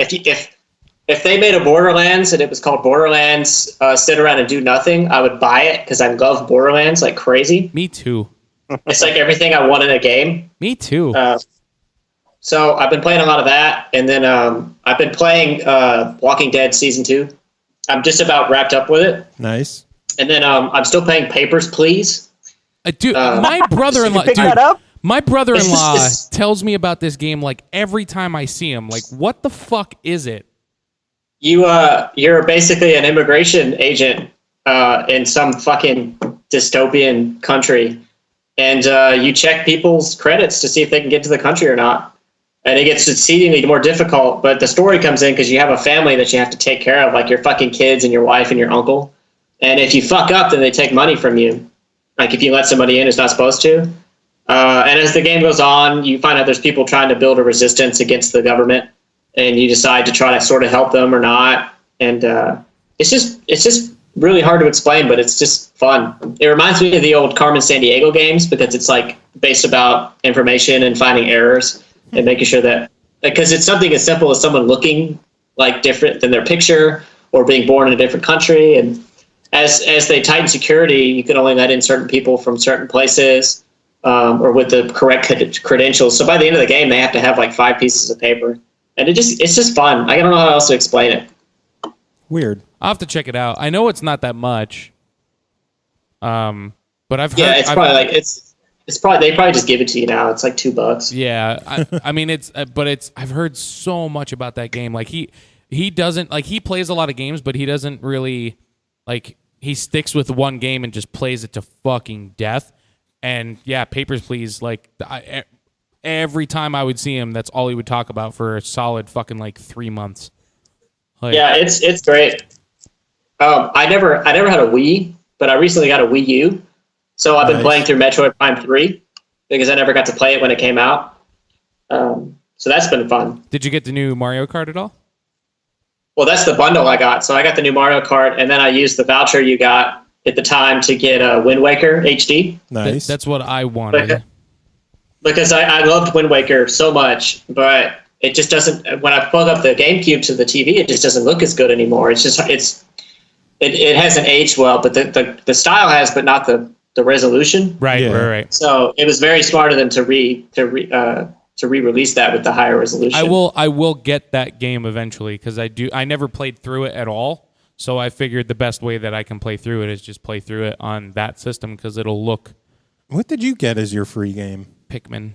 I almost did that. Well, I got that for Jordan because my fiance she doesn't really play too many games and she wanted Pikmin, so I'm like, well, I'll just pick that up for you then, and then I'll just pick something else up at another point. So I've got more than enough games anyway. So. Well, the Metroid Prime 1 and 2 Metroid Prime 1 especially is like definitely a favorite.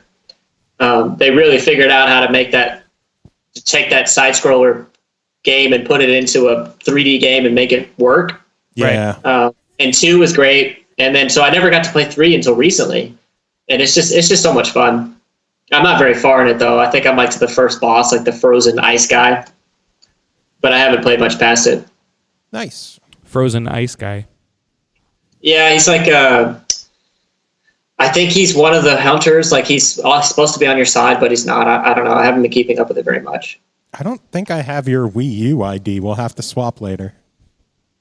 Okay. Yeah, I don't know what it is off the top of my head. We've been trying for a while now to get like a big group of people for Mario Kart. Yeah. Yeah. Oh shit! I forgot to mention. Not recently, but I just played Bravely Default. Oh, I played through all that. Yeah, I finished that one. That one sucked up about a week of my life. Joe, don't say it. Did you don't say it, Joe? Did you just buy the game first, or did you play the demo? No, I just bought the game. So you went in blind. People should really try the free demo. Joe, I'm not gonna get the demo. I'm not gonna get the demo. Oh, I see what this is. Yeah, it's a long running thing. It's been a running thing for months now. Where he would bitch about not having anything to play, yet he would be curious how Bravely Default was. I'd be like, they have a free demo, right? But I'm not a huge RPG guy. Like I'm just not. That's the glory of a demo. It's free. But I'm not. I just don't. Doesn't cost anything. I can't get into RPGs that much. I really can't. Like traditional RPGs, I should say. So William, what have you been playing? I've been playing a couple games. There's a game, a new one for a cell phone called My Ding Dong. If I'd be playing any game, I'd be playing with that a lot. What? There's another game called. Are you wait? Hold on. You're serious? Drink a lot right? of whiskey and drink a lot of whiskey and stumble to my studio at 3 a.m. I played that one on Saturdays. That's a really good game. Nice. Try not to get in a fight. Did you kickstart whiskey? No, that's a shit start. Do shit start? Drink whiskey and stumble into your studio at 3 a.m.? Oh my god. No, but I think I should. Would you guys contribute?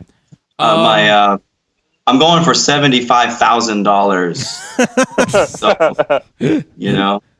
every little dollar helps. I tried to tell him about the potato salad Kickstarter. Dude, the fucking potato salad Kickstarter. Like, how much did they end up raising? I don't too know. Much. I don't know. Anything is too much. Because holy fuck, man, it was just out of control. It was like a 9,800% like funded sort of thing. It was a retarded amount of money. Like it was, oh god, I hate that happened. So Chris, he wanted $10. Yeah, $10. Raised $55,492. God damn. So almost 7,000 people backed it, and it's great because the whole thing was I'm just making potato salad. I haven't decided what kind yet, and that was all the thing. That's all it was, and he got all that money. Yep. That's amazing. Yep. Didn't he donate like a huge amount to charity? They might have paid him.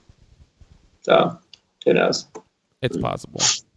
Who knows? So Chris, where are you playing? Borderlands. Shocker.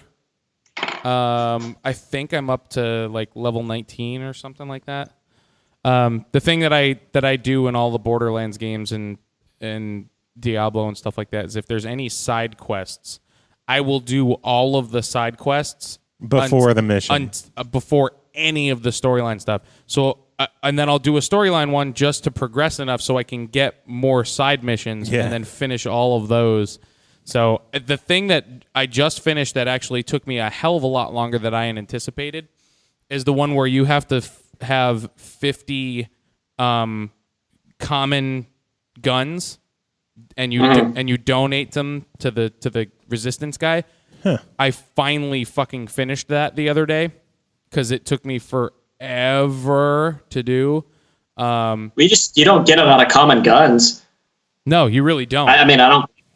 They're all green. Usually just a bunch of greens. Yep. So I 50 of them you have to have, and you have to collect them over time. Hit the vending machine. Do you know how expensive that gets? Yeah. Like, I bought some out of necessity because it was getting to the point where I'm like, dude, I just want to have this done. I ended up spending probably about like $50,000 just on fucking white guns. Nice. Like, it was ridiculous. Like, because in the gun vending machines, they only have like 8 or 9 available. Mm-hmm. So you have. And they're usually pretty pricey. Yeah, they're fucking expensive, dude. Like, they're like the cheapest one is like $1,500. I know. I've played the games before. Ugh, it's so bad. And now, I do like. Go ahead. Oh, well, see, now what I was going to say is the fact that you can now, they have essentially a Herodra cube where you can go into town and you can be like, oh, I'm going to take all my. I just started. Yeah, it's going to be, I could take 3 green guns and put it into this machine, and then it'll grind them up, and then it spits out a blue. Yeah, blue gun. Nice. So That's awesome. So I've been doing that a lot now. So I like literally. Well, one thing I've noticed is when you get to the end of a boss. Well, go ahead. I think you cut out. Are we still here? Yeah, you're still there. When it gets to the end of the boss. Yeah, you can open up the crate for like 40 moonstones or whatever. And I've always had really good luck with that. It almost seems like it's almost always purples. Mm-hmm.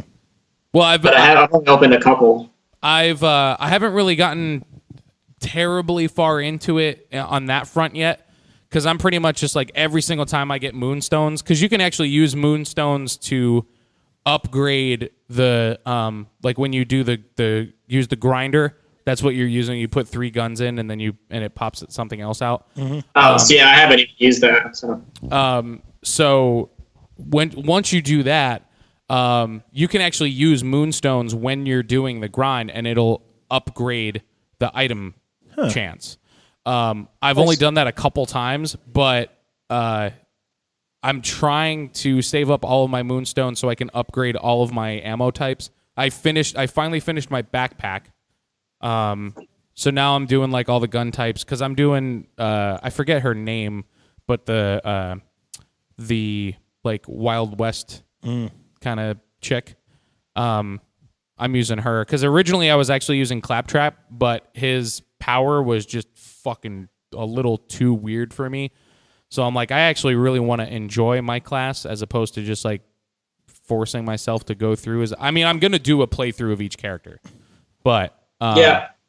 My first. I'm just trying to get done with the main quest for now. Right. My main character is probably going to be the Wild West chick. I'm enjoying her a lot. She seems super fucking overpowered.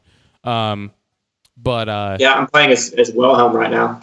Yeah, I Which think he seems very overpowered too, because you have 2 pets when you use your special, and one heals you, and then the other goes and just fucks everything up. Dude, I don't know if it's just the way that I'm doing my skill tree right now, but every single time that I use my action skill or whatever, like it's fucking ready again in like 15 seconds.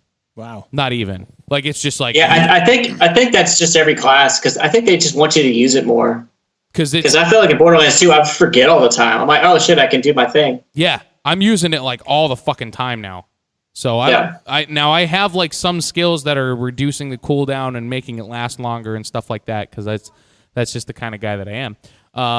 But yeah, dude, it's a lot of fun. I'm really enjoying the game. That's pretty much all I've been playing. That and Smash, because Smash I can have with me when I'm at work, and if it's slow, then I can just kind of play it for a little bit and just put it away. I'm not too far into Borderlands yet. I went with Claptrap. I really don't know if I want to stick with him or not, just because it seems every time you level up a skill, it hinders something else. Right. His skill tree I just didn't really like. I mean, but it almost is like a joke character. Yeah. So that's why I played all the way to the point where like they fire you to the moon in like the pot when Handsome Jack fires you to the. Yeah. I played up to that point with Claptrap, and I'm like, I think I'm just gonna switch. Like Yeah, I'm just like, I'm at the point where I can leave the town for the first time after talking to Moxie and seeing that she's actually like a mechanic hick. oh, I yeah, like that she's. Yeah. But I don't know if I want to start over with someone different because I just don't want to go through what I've already done. right. And then I think I'm the odd one out here in that I'm not having as much fun with it. It's probably just because of Claptrap. Because honestly, when I was playing through it at the beginning, I was like, yeah, all right, this is cool, I guess. But then as soon as I switched over to her, I'm like, wow, this is fucking awesome. Like, Well, no, like I don't. Well, it is more Borderlands. It's like it feels more like a DLC right now. Yeah, but I I still love like it. Borderlands. It's just, it seems like after playing other games, like just the horrible aiming of Borderlands. dude, use her then. Because her fucking power, as soon as you use it, it auto-aims. Does it? Yeah. Well, you could use a mouse and keyboard. No. I can't. Actually, I tell you what, to be fair, I've been using a gamepad. I prefer Borderlands with a controller. I have Borderlands 2 on my PC, and I played it with a controller. It's not Yeah, the whole. I've been using a gamepad, so it's fair. Yeah, it's not the whole aiming with a controller that bothers me. It's that when you hold the trigger to aim, how you just move everywhere. Like you can't just stop and aim. You have It might just be Claptrap. maybe. Yeah, man, I would try a different character, honestly. I honestly think after I finish my playthrough with this chick, I'm going to use Athena. Does your oxygen level drop constantly with the other characters? Yeah. Because it doesn't with Claptrap. Well, yeah, you don't need Oh it. yeah, Yeah. You get to use. It's just there for like extra jump or whatever. Yeah. But it's really not that. It's really manageable. It's not like a Lost Planet or.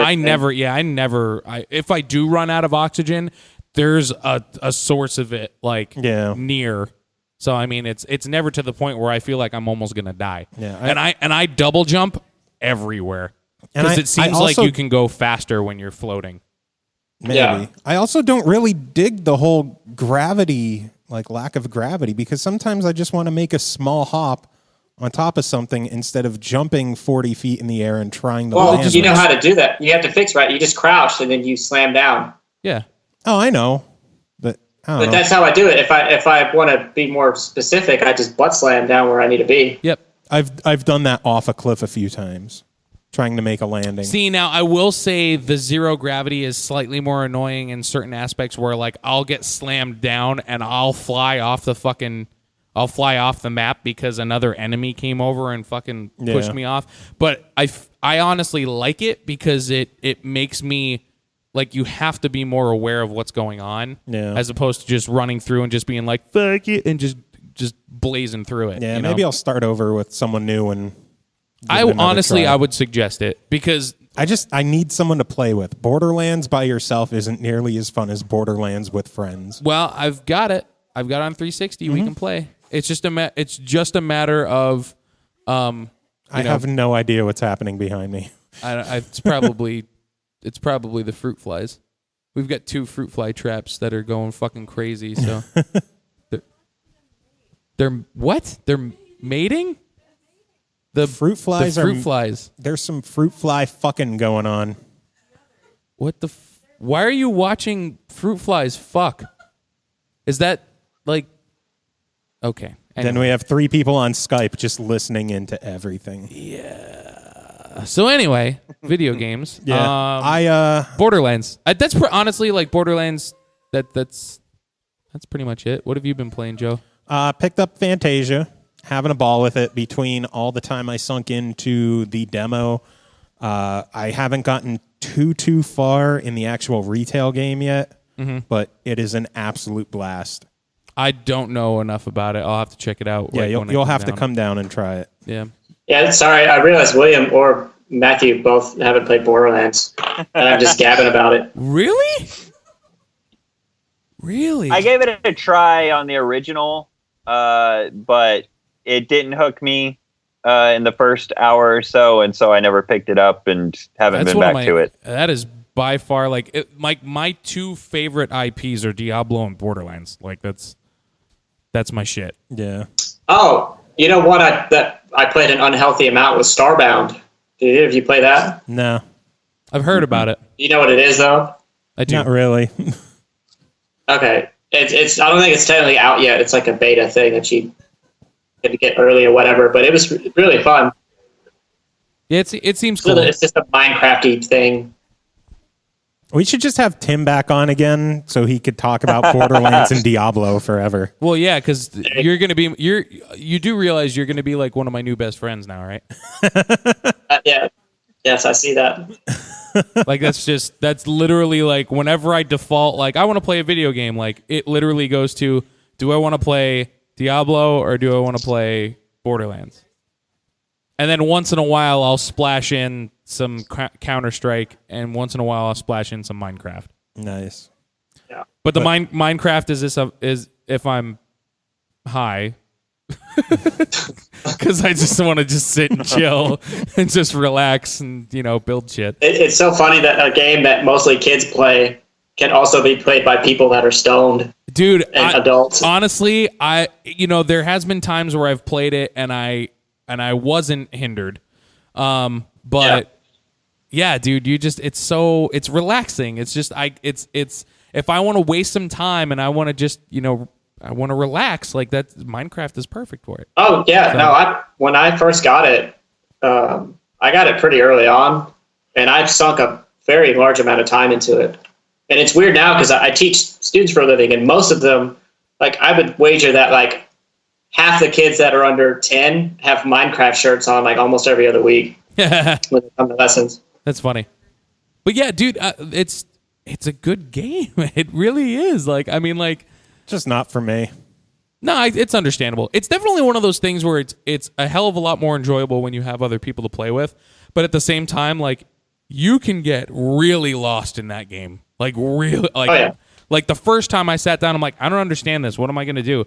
And then fucking 5 hours later, I'm like, well, that's the beauty of it. Yeah, like 5 hours later, I'm just like, oh shit, I should probably like do something productive. Like it's just like, where did the time go? And the other game I've been playing. Yeah. Sorry, Joe. No, you're not. Still plenty of time into Diablo. So glad. I'm up to Paragon 75. My little Padawan. I'm telling you, man, once you actually realize more of what's going on in that game, you're going to like it that much more. The funny thing, what was it? The Witch Doctor you played of mine? The Demon Hunter. Oh, the Demon Hunter. I tried playing it with how you have it all set up, and I just couldn't do it. Yeah, I died constantly. I power leveled his Demon Hunter from like, I don't know, like 7 to 50 something in like a couple. No, it wasn't in the 50s. I think it was in the 40s. Like 42 I started at. Yeah, in like 2 hours. Yeah. Like just by myself. Nice. But yeah, I tried going with what you had, and I just I can't do these the way Chris does. So yeah. I changed everything. Yeah. I'll teach you. I'll learn you a bit. We'll see. Once I get an Xbox One, I'll be able to explain it a little bit more and actually be able to show you. Not if. I will get one. Yeah, we'll see. I will get one. We'll see. I will get one. We'll see. They need Xbox Ones. Hey, you guys want to do a CD together? Oh God. Because Grant backed out on me. And here's the premise of the CD. The CD is called Buy Bros Bones, and all of the proceeds of the CD goes to buying Xbox Ones. Buy Bros Bones? Yes, that's the name of the CD. What kind of music is it? I don't know. It's a concept. I'm trying to get people together for a concept. It's just a matter of put some songs on a CD. Everybody knows full well that the CD, all of the money from the CD is going towards buying Xbox Ones. But what if I want a PS4? What happens to those Xbox Ones?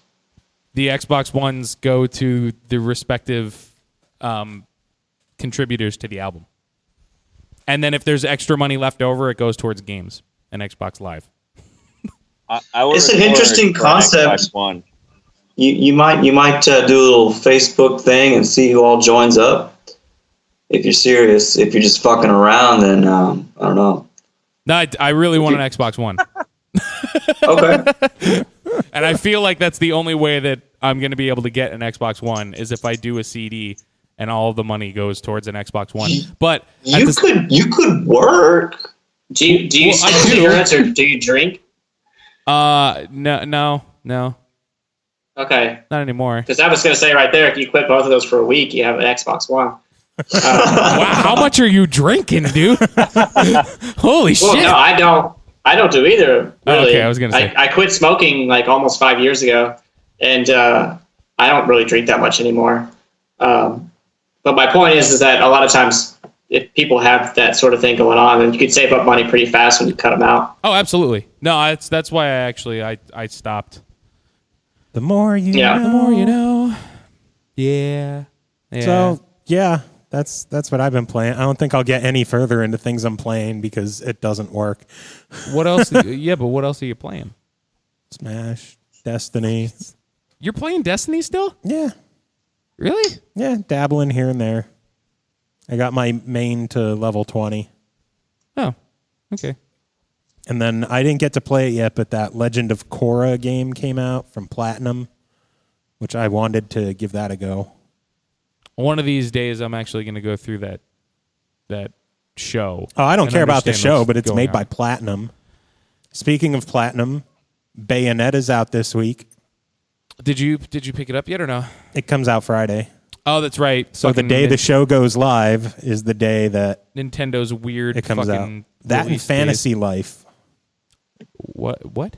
Fantasy Life. If it's kind of like a single player MMO ish kind of thing. There's 12 different jobs and classes, and you just MMO mixed with Animal Crossing, but it's all single player. What's the platform? 3DS, Huh. and it's made by Level 5. So Huh.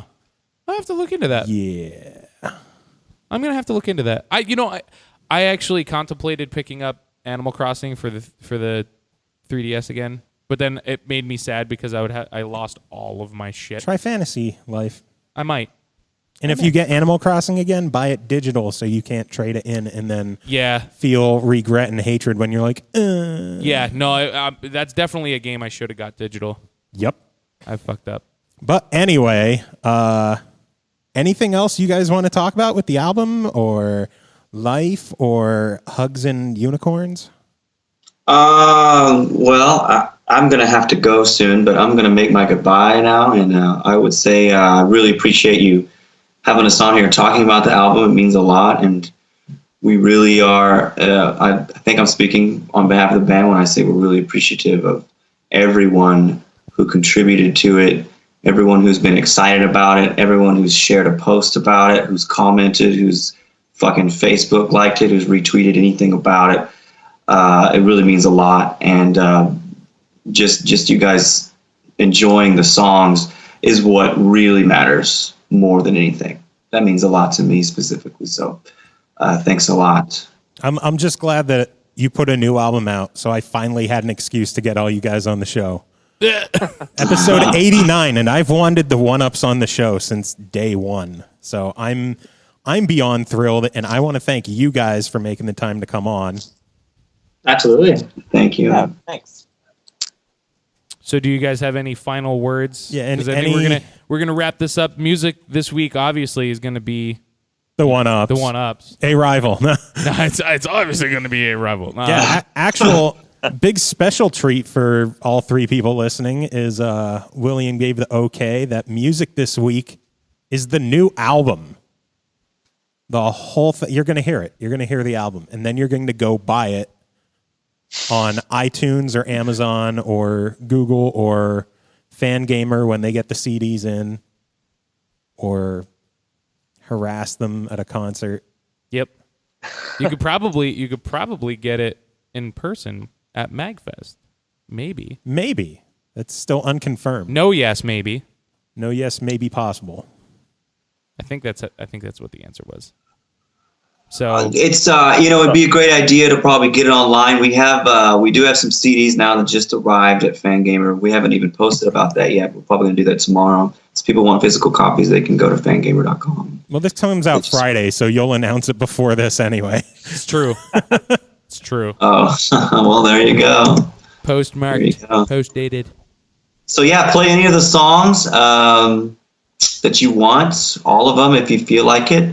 They're all pretty neat. They all they're all really pretty unique. They're all songs. They all have music. They're all music. They're all arrangements. There you go. That works. There you go. Moose, do you have anything to say? William said it all. That was really helpful. How about you, Tim? Oh yeah, I got something else to say. Fuck you. I Fuck didn't you say guys. that part. I didn't say that part. You got to save that for the very end, William. So don't go anywhere yet. Tim, do you have anything to say? If you play guitar, always learn more chords. Have your pets spayed and neutered. Good life advice. Make sure to know when to spell chords with a CH and when See ya. not. Because I'm a dumbass. Yeah, you are. So, any final words before we end this? Cue William. Yeah, fuck off, both of you.